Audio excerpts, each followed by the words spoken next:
Қайырлы күн, құрметті оқушым, сізбен бірге мен Серік болсын. Ағайыңыз, бүгін біз сізбен масштаб тақырыбына байланысты тікелей эфир сабағының орнына осы видео сабақтағы есептерді шығарып, мобильді қосымшамызда үй жұмысын орындаймыз. Сонымен, назарыңыз сабақта есептерді шығаруды бастаймыз. Бүгін осы масштаб тақырыбына қатысты сәл күрделірек есептерді шығаратын боламыз. Кеттік. Бірінші, 1/40 осы картаға үлкейтіліп салынған ба, әлде кішірейтіліп салынған ба? Мынау міне картаның масштабы. Енді масштаб дегеніміз не?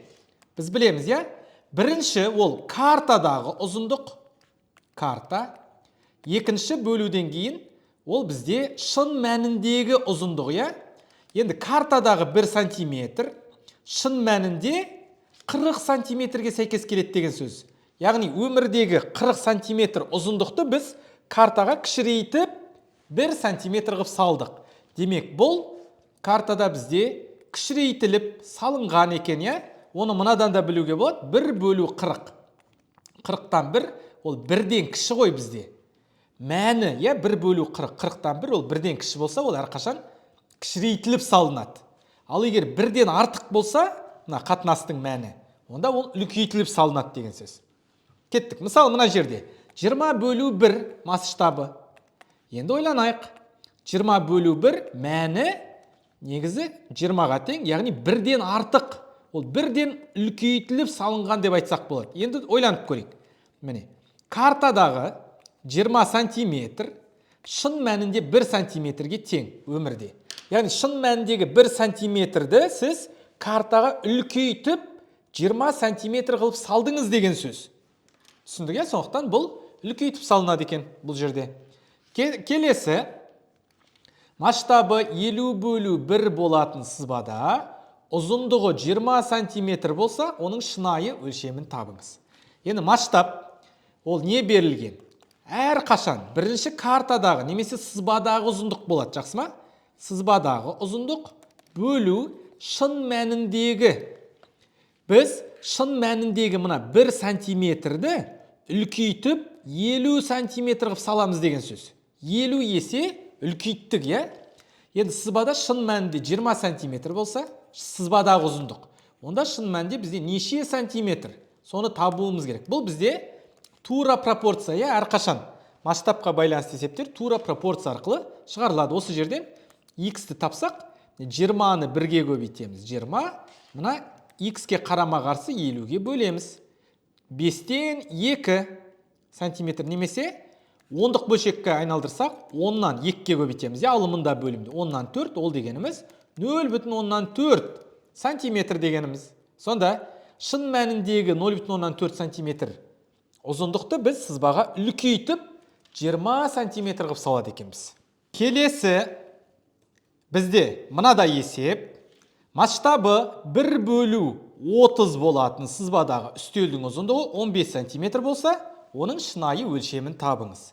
Енді масштаб дегенді біз әрқашан білеміз, я? Бірінші, ол сызбадағы ұзындықтың шын мәніндегі ұзындыққа қатынасы. Енді бұл жерде сызбадағы әрбір 1 сантиметр, ол шын мәнінде 30 сантиметрді білдіреді деген сөз. Ал бізде сызбада 15 сантиметр болса, үстелдің ұзындығы қанша екен? Көрейік. Бұл жерде x сантиметр десек, тура пропорция әрқашан. X-ті табу үшін 15 пен 30-ды көбейтіп аламыз. Белгілі қарама қарсы мүшелерін көбейтеміз де, x-ке қарама қарсы мына 1-ге бөлеміз. Сонда 450 сантиметр деген сөз. Немесе 100-ге бөлсек, өйткені 1 метрде 100 сантиметр бар, 4,5 метр деп жазуға болады, я?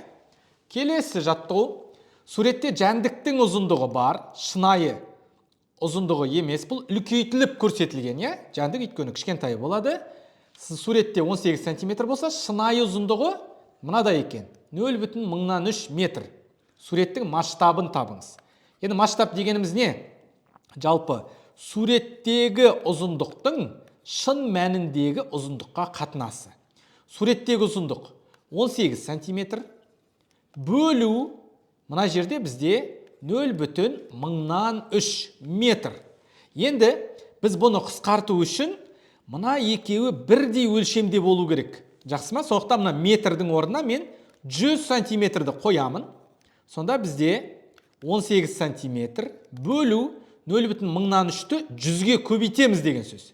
2 үтірге жылжимын, 0,3 сантиметр деген сөз.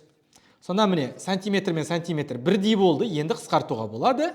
18-ді 0,3-ке бөлсек, ол 180-ді 3-ке бөлгенмен бірдей, мына жерде 180-ді 3-ке бөлсек 60, мына жақта 1. 60 бөлу 1. Яғни 60 есе үлкейтіп салған кезде ол 18 сантиметр болды. Міне масштабы суреттің 60 бөлу 1 деген сөз. Келесі, суретте инеліктің ұзындығы 24 сантиметр. Егер оның шынайы ұзындығы 0,48 болса, метр болса, суреттің масштабын табыңыз. Дәл жаңағыдай, суреттегі ұзындық 24 сантиметр бөлу шын мәніндегі ұзындық 0,48 метр тең 24 сантиметр бөлу бұлай 2 түрге жылжимыз 4,8 сантиметр деген сөз мынау. Сонда сантиметр мен сантиметрді қысқартуға болады. 24-ті 4,8-ге бөлсек, бізде 5 қалады. 5 бөлу 1 деген сөз. Осы суреттің масштабы, яғни 5 есе үлкейтіп салады деген сөз. Келесі, сызбада дөңгелектің диаметрі берілген 15 сантиметр. Егер масштаб 30 бөлу 10 болса, оның шынайы диаметрін табыңыз. Енді бұл жерде масштаб 30 бөлу 10, 30-дың 10-ға қатынасы, ол 10-ға қысқартуға болады, бізде қатынасты. 3 бөлу 1 деген сөз. Яғни, міне, сызбадағы әрбір 3 сантиметр, ол шын мәнінде 1 сантиметрді білдіреді деген сөз. Ал бізге керегі сызбадағы 15 сантиметр шын мәнінде неше сантиметрге сәйкес келеді. Бұл тура пропорция. X табу үшін 15-ті 1-ге көбейтеміз. Мына X-ке қарама қарсы 3-ке бөлеміз. Сонда 5 сантиметр болады екен. 5 сантиметр шын мәніндегі диаметрі. Келесі, сызбада құралдың ұзындығы 12 сантиметр. Егер масштабы 25 бөлу 10 болса, оның шынайы ұзындығын табыңыз. Енді 25 бөлу 10 қысқартуға болады 5-ке. Сонда 5 бөлу 2. Яғни, бұл сызбадағы әрбір 5 сантиметр шын мәнінде ол 2 сантиметрді білдіреді деген сөз. Ал бізде 12 сантиметр қаншаны білдіреді деп сұрап тұр, Сызбадағы 12 сантиметр, мынау шынайы ұзындығы. Тура пропорция қарапайым. Бұл жерде X табу үшін 12-ні 2-ке көбейтіп аламыз. 24-ті мына 5-ке бөлеміз, X-ке қарама қарсы. Сонда 4,8 сантиметр шынайы ұзындығы екен. Қабырғасы 3 сантиметр болатын шаршының масштабы 4 бөлу 1 сызбадағы ауданы қандай? Енді бұл масштаб ауданға қатысты емес, бұл ұзындыққа қатысты айтылады әрқашан, жақсы ма? Міне, мына жерде масштабты жазып алайық. Ол сызбадағы ұзындықтың шын мәніндегі ұзындыққа қатынасы, Енді 4 бөлу 1 деген сөз, біз сызбадағы әрбір 4 сантиметр шын мәнінде 1 сантиметрге сәйкес келу керек. Яғни 4 есе үлкейтіп салдық деген сөз, сызбаға. Қабырғасы 3 сантиметр, ол шынайы ұзындық болып тұр мынау. 3 сантиметр болса, оған сәйкес келетін алдымен қабырғасын тауып алайық, сызбадағы қабырғасын. Енді 4 есе үлкейтіп салынған, соқтан бұлай 1-ден 4-ке көбейтіп салуға болады. X тең 12 сантиметр. Міне, 4-ті 3-ке көбейттіңіз. 12, 1-ге бөлдіңіз, X тең 12 шығып тұр. Ол сызбадағы ұзындығы, шаршының қабырғасы 12 сантиметр. Сызбаға салған кезде. Енді оның ауданын сұрап тұр, бізден. Ауданын сұрап тұр, демек, S тең 12-ні 12-ке көбейтеміз. 144 квадрат сантиметр. Осы сызбадағы ауданы болады. Келесі, қабырғасы 5 сантиметр болатын шаршының масштабы 3 бөлу 1 сызбадағы ауданы қандай? Дәл жаңағыдай есеп.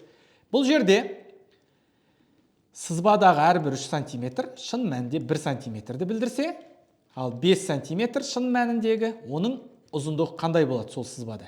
3 есе үлкейтіп саламыз, 1-ден. Сондықтан мен 5-ті 3-ке көбейтіп салуға болады мына жерде. 5-ті 3-ке көбейтеміз, 15 сантиметр деген сөз. Бұл сызбадағы шаршының ұзындығы. Ауданын сұрап тұр. 15-ті 15-ке көбейтеміз. Бізде 225 квадрат сантиметр деген сөз. Келесі, картада жер алқабының ұзындығы 6 сантиметр және 3 сантиметр ені.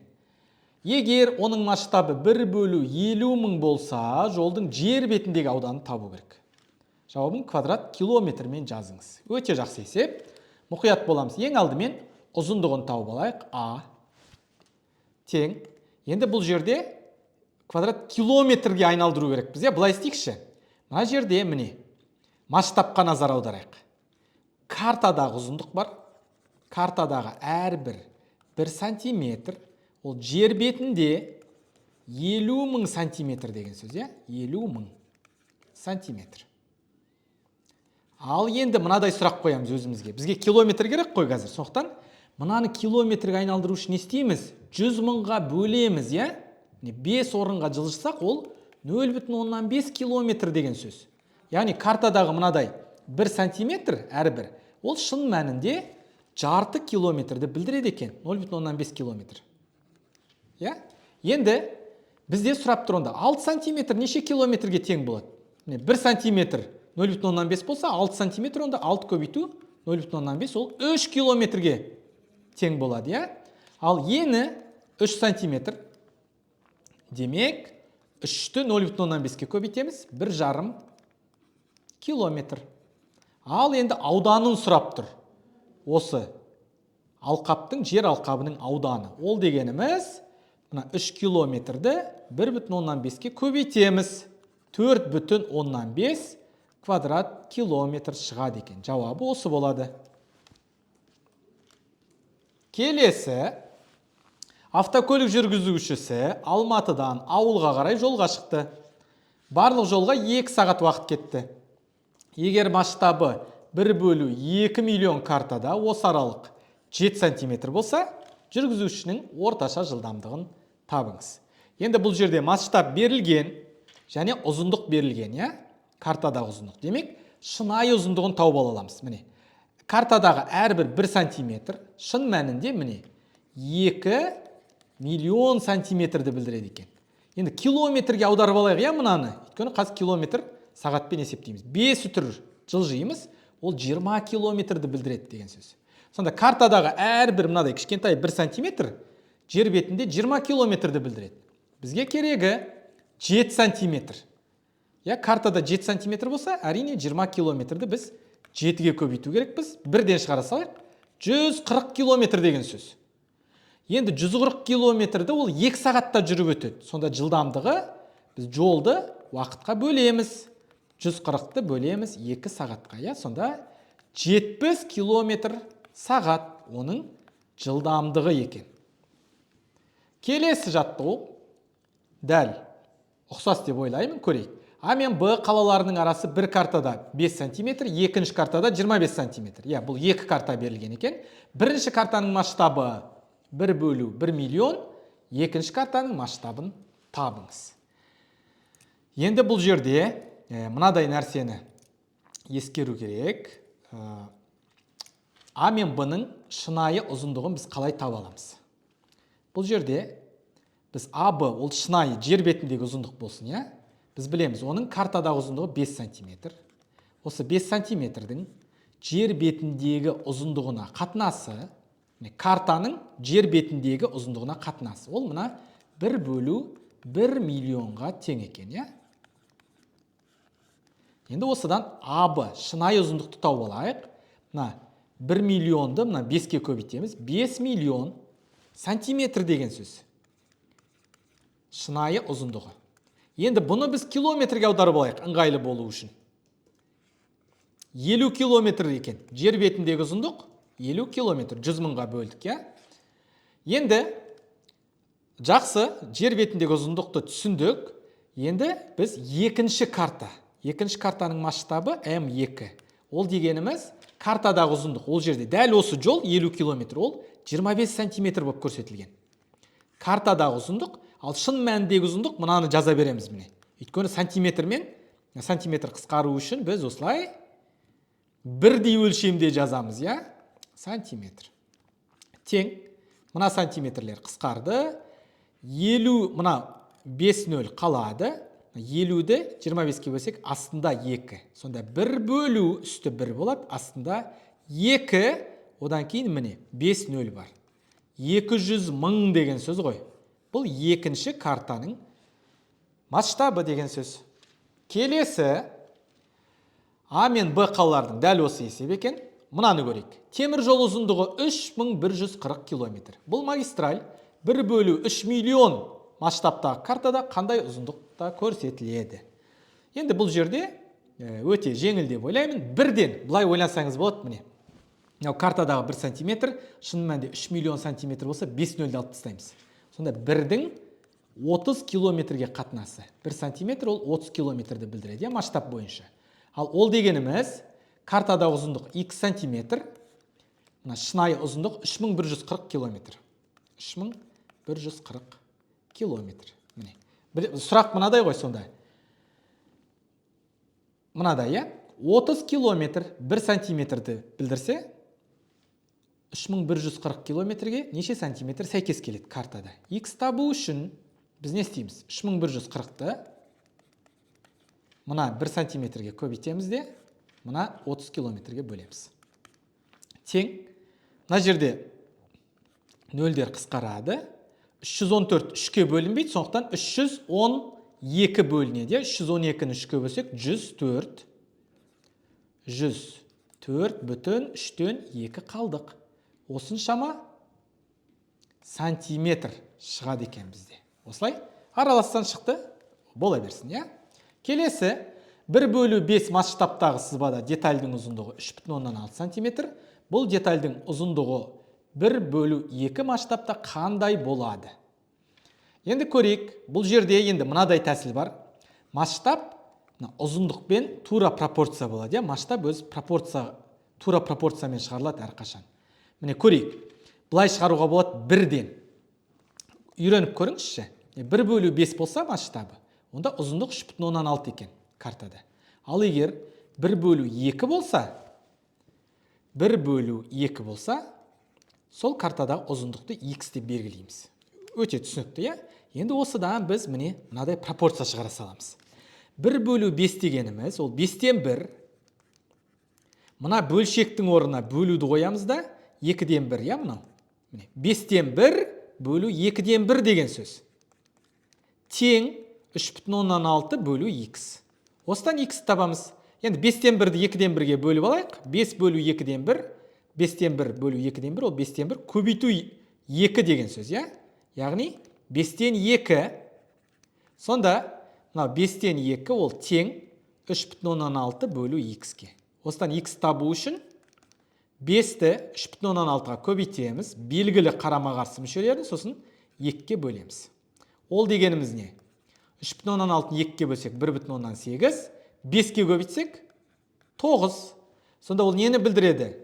Бізде 9 сантиметр шығады. Яғни осы масштабтағы картада детальдің ұзындығы 9 сантиметр деген сөз. Бұлай ойланып көрейікші, құрметті оқушым. Қараңыз. Мынау бізде кішірейтіп салынған масштаб, я? 5 есе кішірейтсеңіз, деталь ұзындығы бар ғой, оны 5 есе кішірейтсеңіз 3,6 шығады. Ал 2 есе ғана кішірейтсек, онда 9 сантиметр шығады деген сөз. Түсінікті, я? Келесі, дәл солай, 1/3 масштабта жасалған сызбада детальдің ұзындығы 1,2 сантиметр. Егер басқа сызба 2/5 масштабында жасалса, бұл деталь қандай ұзындықта болады? Дәл осылай. 1/3-ке бізде 1,2 сантиметр сәйкес келеді. 1,2 сантиметр. Ал 2/5-те қанша сантиметр? X болсын, я? Осылай пропорция құра саламыз. 3-тен 1 алымында бөлеміз, бөлімінде 5-тен 2 бөлшек арқылы жазасыз. 1,2 бөлу x. Бөлу x. Осыдан мына бөлуді орындап аламыз. Енді алым мен бөлімінің орын ауысады. Бірден үйреніңізші, 5 үстіне кетеді. Алымында 5, бөлімінде 2 астына келеді. 3 көбейту 2, 6, я? Тең 1,2 бөлу x. Осыдан біз x-ті таба аламыз. 6-ны 1,2-ке көбейтеміз. Ол 7,2. 7,2-ні 5-ке бөлсек 1,144. Енді ол нені білдіреді? Қараймыз. Ол бізде бізде x, яғни осы масштабтағы сызбада детальдің ұзындығы 1,44 сантиметр болады деген сөз. Келесі соңғы есеп. Астана мен Қарағанды қалаларының арасы 220 километр. Ал картада осы қалалардың арасын қосатын кесінді 6 сантиметр. Картаның масштабын табыңыз. Өте жеңіл, масштаб 6 сантиметр. Картадағы ұзындықтың жер бетіндегі ұзындыққа қатынасы. 220 километр болғандықтан сантиметрмен жазайық бірден. 5 нөлді қоса саламын, екеу қостым. Енді үшеу қосамыз жалпы. 5 нөлді қосты. Сонда сантиметр.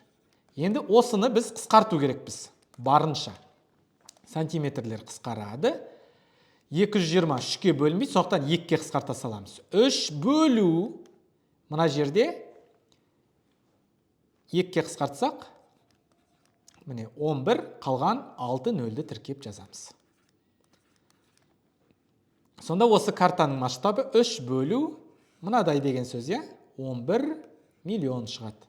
Құрметті оқушым, бүгінгі масштабқа байланысты есептер сізге түсінікті болды деген ойдамын. Енді мобильді қосымшамызға барып, үй тапсырмасын орындай қойыңыз. Назарыңызға көп рахмет.